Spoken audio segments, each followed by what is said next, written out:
Good morning student. कैसे हो आप सब? आई होप आप सब बहुत अच्छे होंगे। और मेरी तरफ से आप सबको जो है ईद की बहुत बहुत शुभकामनाएं। तो जैसे कि आप सबको पता है कि इस बार थोड़ा सा ईद जो है डिस्टर्ब रही है, क्योंकि हमारी परिस्थितियाँ थोड़ी सी प्रतिकूल हैं। तो इस बार जो है ईद बड़ी सिंपल तरीके से मनाई गई है।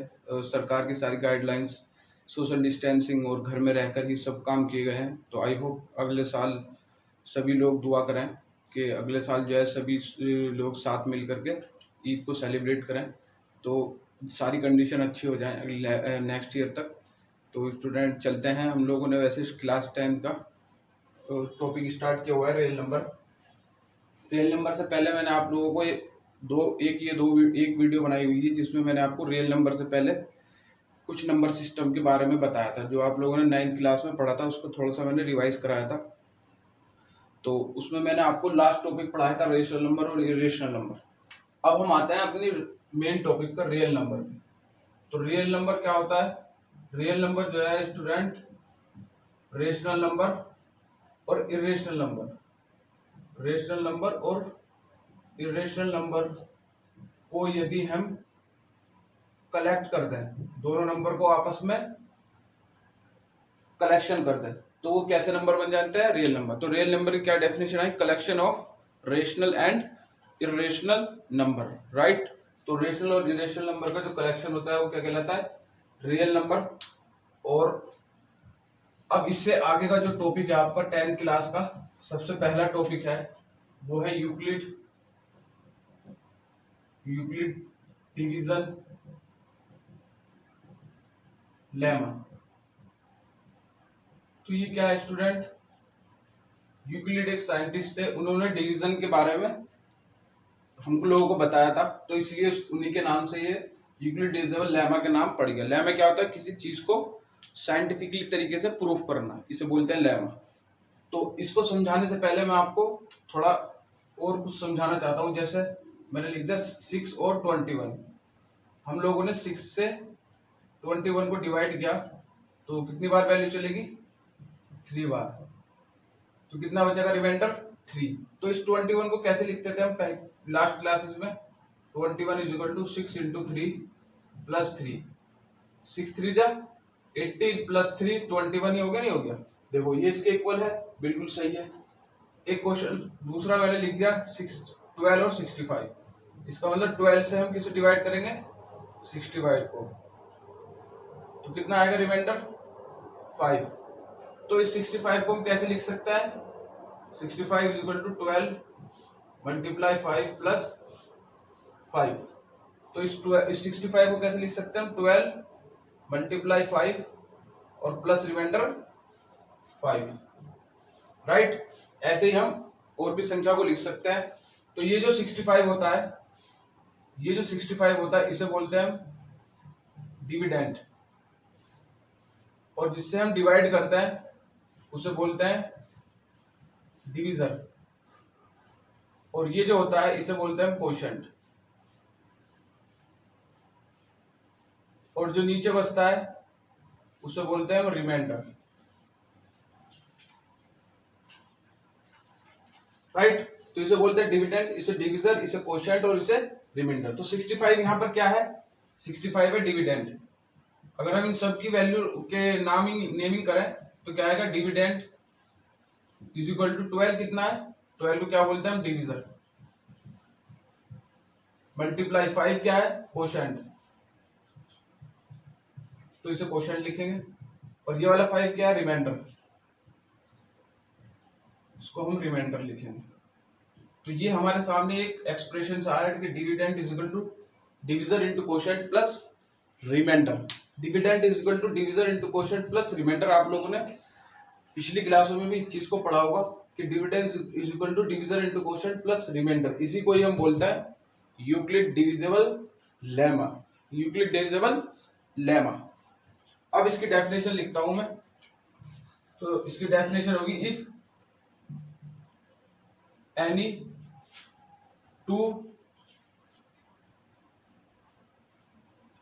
टू पॉजिटिव इंटीजर, ये इसकी डेफिनेशन है। If any two positive integers A and B, A and B, then there exist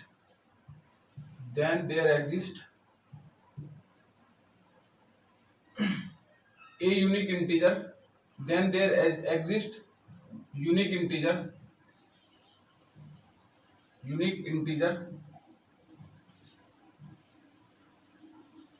Q and R satisfy the condition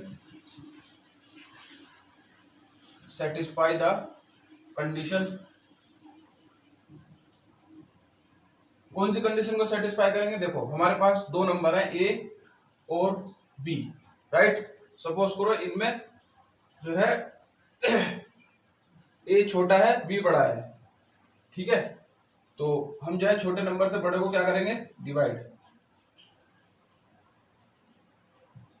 यहाँ पर लिखेंगे ए, यहाँ पर बी, यहाँ पर मान के चलते हैं कि ए तो बड़ा है और बी स्मॉलर है, तो बी से हम ए को क्या करेंगे? डिवाइड करेंगे। अब हमें ए और बी तो कोई नंबर हमें डेफिनेट है ही नहीं कि कौन से नंबर है, तो सपोज करो इसकी जो है इस पे कितनी बार वैल्यू चली? क्यू बार वैल्यू चली। क्यू बार वैल्यू चलने के बाद रिमाइंडर कितना है? क्यू। रिमाइंडर कितना है? Sorry R. तो इस ए को कैसे लिख सकते हैं हम? इसके according dividend is equal to division into quotient plus remainder के equal to A is equal to B Q plus R. इसी को बोलते हैं हम यूक्लिड डिविजिबल लेमा, वेयर जो आर रिमाइंडर की वैल्यू होती है वो हमेशा ध्यान रखना जीरो और डिविजर के बीच में लाई करती है। रिमाइंडर की वैल्यू जीरो और डिविजर ये जो होगा इसके बीच में लाई करती है। आर की वैल्यू जीरो के इक्वल हो सकती है बट बी से हमेशा लेस होगी, लेस देन होगी, इक्वल नहीं होगी। आर की वैल्यू बी से लेस होगी लेकिन आर की वैल्यू जीरो के इक्वल हो भी सकती है और जीरो से बड़ी भी हो सकती है, लेकिन रिमाइंडर की वैल्यू हमेशा लेस होगी किससे? डिविजर से। तो इसे बोलते हैं Euclid divisible lemma. A is equal to B Q plus R, यानी dividend is equal to division into quotient plus remainder, ये होता है यूक्लिड डिविजिबल लेमा, ठीक है। तो इसका नेक्स्ट टॉपिक है अब इसके बाद Euclid divisible algorithm. Euclid divisible algorithm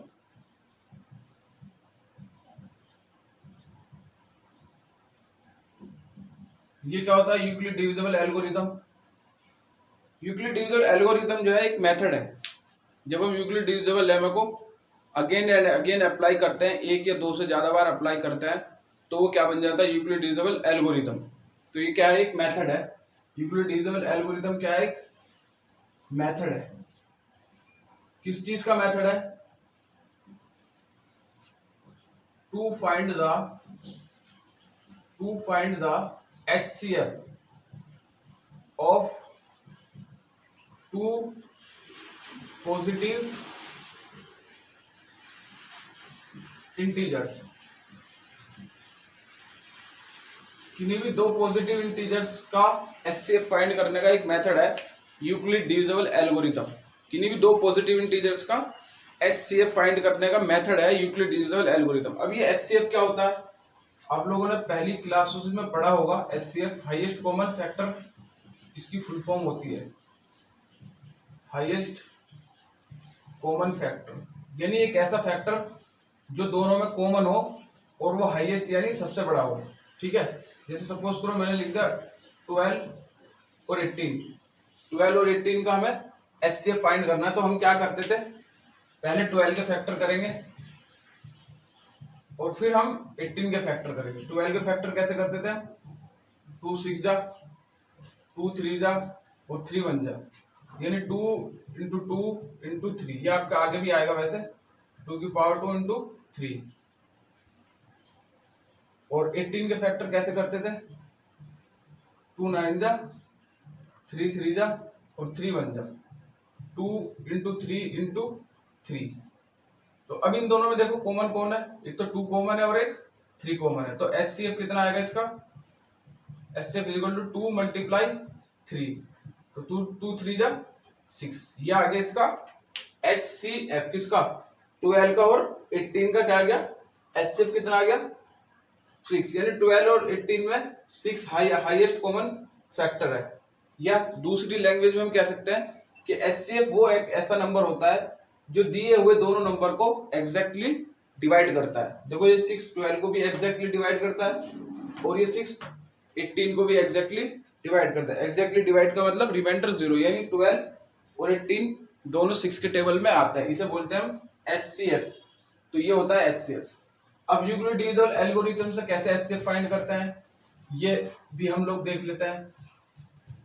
एक क्वेश्चन के हेल्प से हम लोग देख लेते हैं। क्वेश्चन है, ये आता भी है क्वेश्चन बोर्ड की में, ये 2 मार्क्स का आता है कि find the HCF,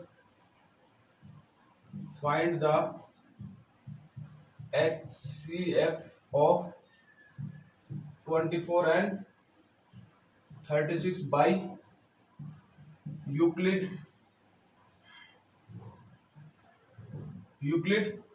division algorithm.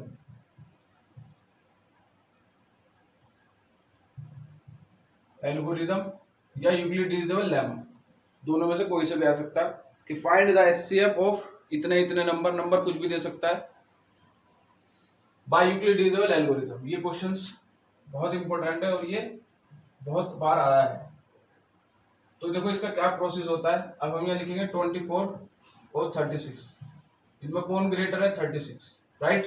तो हम क्या करेंगे, छोटे नंबर से बड़े को डिवाइड करेंगे, 24 से 36 को डिवाइड करेंगे तो कितनी बार वैल्यू चलेगी, 1 बार। 24 बन जा 24, कितना बचेगा रिमाइंडर 12।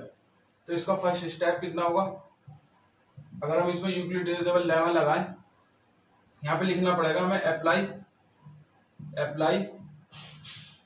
Euclid division